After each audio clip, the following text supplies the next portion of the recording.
UPPCS prelims 2023 और मुख्य परीक्षा के बैचेस प्रारंभ हैं। आप लोग एडमिशन ले सकते हैं 9453775039 इस पर व्हाट्सएप करके। मुख्य परीक्षा कार्यक्रम के बारे में आज विस्तृत जानकारी हम प्रीलिम्स और मुख्य परीक्षा के बारे में एक वीडियो में देंगे। फिलहाल आपको बता दें कि समाधान बैच के नाम से ये हमारा कार्यक्रम मुख्य परीक्षा का चल रहा है 2023 का, जिसमें आपको 600 से 800 प्रश्न, अभी हमने बढ़ा दिया है, पहले 400 रख रहे थे, 600 से 800 रिलेवेंट और अति संभावित प्रश्न और कंप्लीट सिलेबस आपका इससे तैयार हो जाए, इस तरह का ये कोर्स डिज़ाइन किया गया है। इसके अलावा आपको, ये तो केवल एक पार्ट है हमारे कार्यक्रम का, इसके अलावा आपको संपूर्ण पीडीएफ पूरे सिलेबस की और इसके अलावा वीडियो, जैसे फोर्थ पेपर का पूरा वीडियो है उसके साथ उसका पीडीएफ है, तो आपको वीडियो देखने के बाद फिर पीडीएफ पढ़ के आराम से रिवाइज करने में बहुत सहूलियत होगी। तो इस तरह का हमारा कार्यक्रम मेंस का है। प्रीलिम्स में भी हम आज डिस्कस करेंगे अलग वीडियो में। चलिए आइए फिलहाल आज के करंट अफेयर्स देख लेते हैं। 5 नवंबर 2022 आज है, आज का दिन है। परिधीयकरण, पेरीफेरलाइजेशन, ये शब्द काफ़ी चर्चा में है। ये पूछ सकता है, यूपीएससी में विशेषकर इस तरह के प्रश्न पूछता है कि ये है क्या।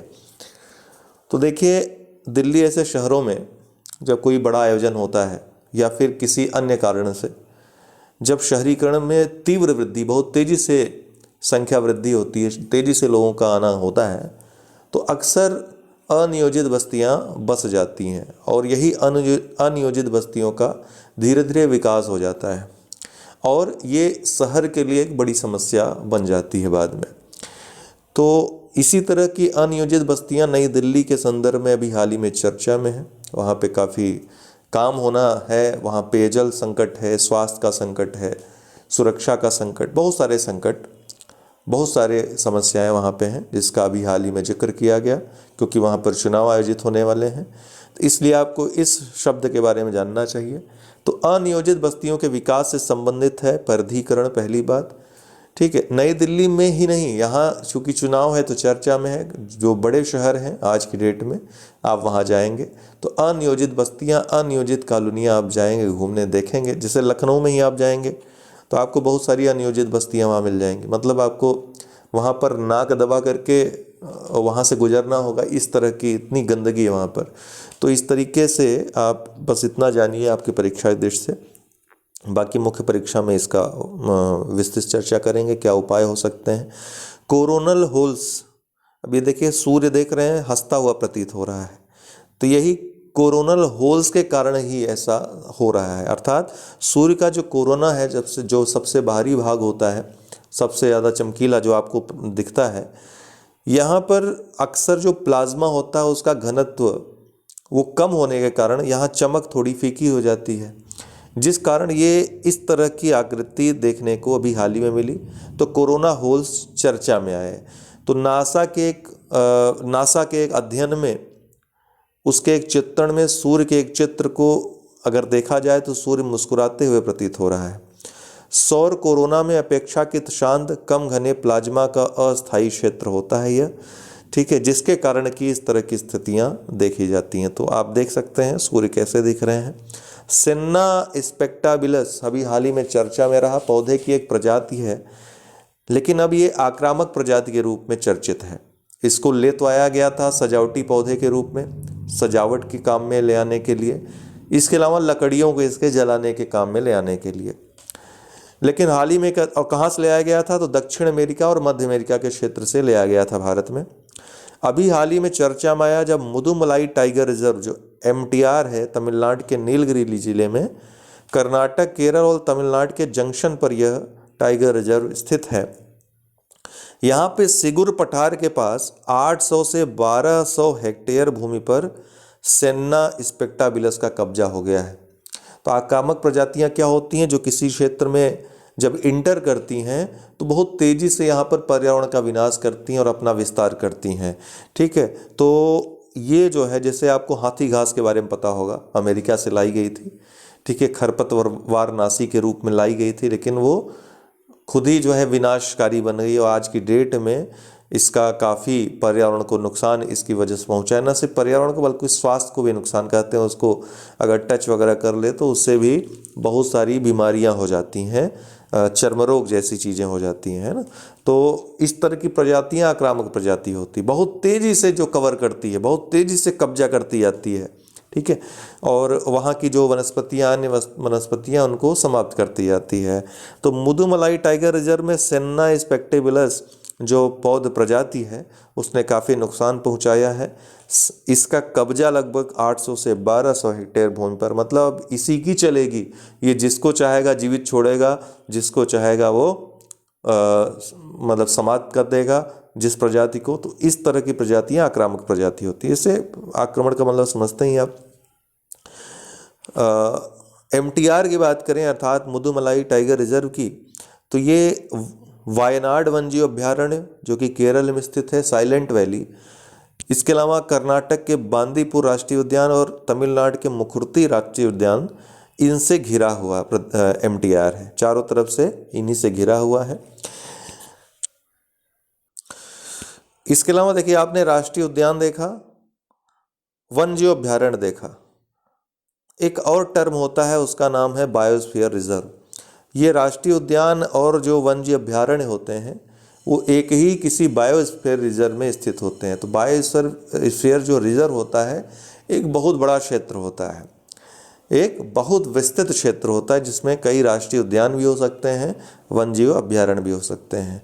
यहाँ पर मैंने अंतर करने के लिए आपको इसका जिक्र कर दिया कि अक्सर आप वन्यजीव अभ्यारण्य सुनते हैं, राष्ट्रीय उद्यान सुनते हैं और बायोस्फीयर रिजर्व सुनते हैं। बायोस्फीयर रिजर्व दरअसल मैन एंड बायोस्फीयर रिजर्व 1971 में एक कार्यक्रम शुरू किया गया था यूनेस्को के द्वारा, उसके तहत इस शब्द का प्रयोग किया जाता है और यूनेस्को प्रतिवर्ष लगभग किसी न किसी क्षेत्र को इस रूप में बायोस्फीयर रिजर्व के रूप में मान्यता देता है। तो भारत में कुल 18 बायोस्फीयर रिजर्व हैं, जिनमें 12 को यूनेस्को के द्वारा संरक्षित घोषित किया गया है। आपको बता दूं कि स्पेन में सर्वाधिक बायोस्फीयर रिजर्व हैं, याद रखिएगा 53 में। प्रश्न आपसे यह है जो कि RO के एग्जाम में पूछा गया था कि भारत में सर्वाधिक बायोस्फीयर रिजर्व कहाँ है। वन्यजीव अभ्यारण्य पूछ लिया और राष्ट्रीय उद्यान भी पूछ लिया। अब आपको बताना है तीसरी चीज कि बायोस्फीयर रिजर्व सर्वाधिक कहाँ है भारत में। अमूरबाज हाल ही में चर्चा में रहा। अमूरबाज दरअसल दोस्तों ये प्रवासी पक्षी है जो भारत में आते हैं। कहाँ से आते हैं? चीन, मंगोलिया और रूस से आते हैं, ठीक है, प्रवास पर आते हैं। और कहाँ आते हैं? पूर्वोत्तर भारत में आते हैं, मणिपुर, नागालैंड, यहाँ पर। तो अभी हाल ही में मणिपुर में शिकार, हत्या और बिक्री पर प्रतिबंध लगा दिया गया है अमूरबाज के, इसलिए ये चर्चा में आया है। स्थानीय रूप से मणिपुर में इसको अखुई पुइना के नाम से भी जाना जाता है। अमूरबाज IUCN रेड डाटा जो रेड लिस्ट होती है उसमें लीस्ट कंसर्न के अंतर्गत आते हैं। 3 नवंबर 2022 को विश्व में पहला अंतर्राष्ट्रीय बायोस्फीयर रिजर्व डे मनाया गया, इसलिए महत्वपूर्ण है, पूछेगा जो पूछेगा ही पूछेगा। ध्यान रखिएगा, यूनेस्को द्वारा 41वें सत्र जो कि 2021 में आयोजित हुआ था उसमें इसको मनाने की घोषणा की गई थी। तो इस तरह से ये पहली बार मनाया गया। इससे संबंधित एक और निकाय है विश्व network of biosphere reserve, WNBR। इसकी स्थापना कब हुई थी? 1971 में हुई थी। PK आपको पता है, NPK इसको अगर हटा दीजिए नाइट्रोजन को तो फास्फोरस और पोटास, ये 2 चीज़ें याद रखिएगा। तो PK के लिए क्यों याद रखना है? क्योंकि वर्तमान रबी सीजन में सरकार ने फास्फेटिक और पोटासिक उर्वरक सब्सिडी को दोगुना कर दिया है। क्यों दोगुना कर दिया? किसानों की मदद के लिए जो दोगुना कर दिया। मदद की क्या ज़रूरत थी? तो वैश्विक बाजार में उर्वरकों की कीमत काफ़ी ज़्यादा वर्तमान में बढ़ गई है, ठीक है, और इसके कई कारण हो सकते हैं, जिसमें एक प्रमुख कारण जो वैश्विक आपूर्ति श्रृंखला बाधित हुई है उस वजह से भी, ठीक है, और दोगुना कर दिया है, याद रखिएगा। इसमें N शामिल नहीं है, नाइट्रोजन शामिल नहीं है, ये भी आपको याद रखना है। भारत का जो लक्ष्य है 2025 से यूरिया आयात समाप्त करना है, इस लक्ष्य को भी याद रखिएगा। स्क्वैश, दक्षिण कोरिया में स्क्वैश क्या है? एक खेल है। दक्षिण कोरिया में अभी हाल ही में आयोजित हुआ था, जिसमें फाइनल मैच में कुवैत को हरा करके भारत ने एशियाई स्क्वैश टीम चैंपियनशिप में स्वर्ण पदक जीत लिया और इस चैंपियनशिप में पहला स्वर्ण पदक भारत का ये रहा। आपको बता दूं कि 2014 में एशियाई खेलों में भारत ने इसके पहले स्वर्ण जीता था। हालांकि अन्य खेलों में भी, छोटे मोटे खेलों में जीता होगा, लेकिन उसके बाद एक बड़ी प्रतिस्पर्धा की बात करें तो ये थी जिसमें भारत ने स्वर्ण पदक जीता, इसलिए प्रश्न आ सकता है। परमा क्राइसिस, ये शब्द काफ़ी चर्चा में रहा क्योंकि कोलिंस डिक्शनरी का इसको वर्ड ऑफ द ईयर घोषित किया गया है, वर्ड ऑफ ईयर 2022। होता क्या है परमा क्राइसिस का अर्थ क्या होता है? तो अस्थिरता और असुरक्षा का काल के रूप में इसकी व्याख्या की जाती है।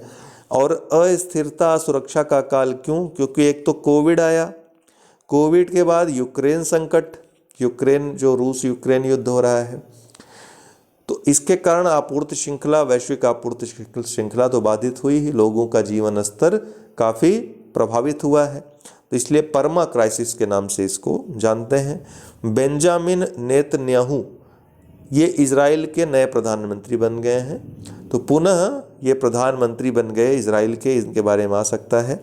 मुद्रा, गुजरात, मुंद्रा जो स्थान है गुजरात में, यहाँ पे अडानी ग्रुप के द्वारा देश का सबसे बड़ा पवन टरबाइन स्थापित किया गया है। ये 200 मीटर लंबा है, अर्थात जो स्टैच्यू ऑफ यूनिटी है 182 मीटर की, उससे कहीं ज़्यादा ये लंबा है। अरुणाचल प्रदेश, पूर्वोत्तर का पहला मत्स्य संग्रहालय कहाँ बनेगा? अरुणाचल प्रदेश में, इसकी घोषणा सरकार ने की हाल ही में। भोपाल, देखिए मध्य प्रदेश के मुख्यमंत्री ने भोपाल में एक ऐलान किया और एक शुरुआत भी की। भोपाल के एक रास्ते का नाम उन्होंने लाडली लक्ष्मीपत रखा और इसके साथ ही घोषणा की भोपाल सहित 52 जिलों में एक रास्ते का नाम लाडली लक्ष्मीपत होगा। ठीक है, तो इस कड़ी में पहला नाम भोपाल में स्थित एक सड़क को दिया गया। श्रीनगर, भारत का पहला तैरता वित्तीय साक्षरता शिविर, first floating financial literacy camp, ये श्रीनगर में आयोजित किया गया। प्रोफेसर रमेश अरोड़ा को पहला डॉक्टर राजेंद्र प्रसाद पुरस्कार प्रदान किया गया। एशियाई महाद्वीप शतरंज चैंपियनशिप हाल ही में आयोजित हुई। इसमें पुरुष वर्ग में आर प्रज्ञानंद और महिला वर्ग में पीवी नंदीधा, इन दोनों ने ये टूर्नामेंट जीता। धारा मस्टर्ड हाइब्रिड 11, अब मस्टर्ड पूछेगा तो आपको पता ही चल जाएगा ये सरसों की प्रजाति है, लेकिन पूछेगा डीएमएच ये क्या है, तो ये सरसों की आनुवांशिक रूप से तैयार प्रजाति है जिसको हाल ही में जेनेटिक इंजीनियरिंग मूल्यांकन कमेटी के द्वारा प्रयोग को अनुमति दे दी गई। तो आपको कुछ दिन पहले खबर बताई भी थी मैंने ये परीक्षा खबरी में ही कि कपास के बाद जो है अनुमति पाने वाला ये 16 वर्षों बाद इस किसी प्रजाति को अनुमति मिली है भारत में। तो आज के लिए इतना ही, बहुत बहुत धन्यवाद।